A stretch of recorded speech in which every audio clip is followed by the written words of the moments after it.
Andalús de naixement, català per adopció. A París va fer fortuna i al final ciutadà del món.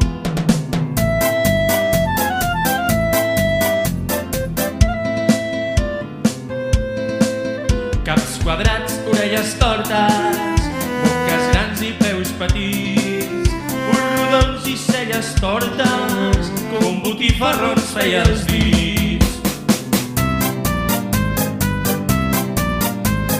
Pablo Picasso, pintor estrafolari, informal i somiador, triangles rodones quadrats, pintures abstractes i el cel del Guernica, una bombeta és el sol.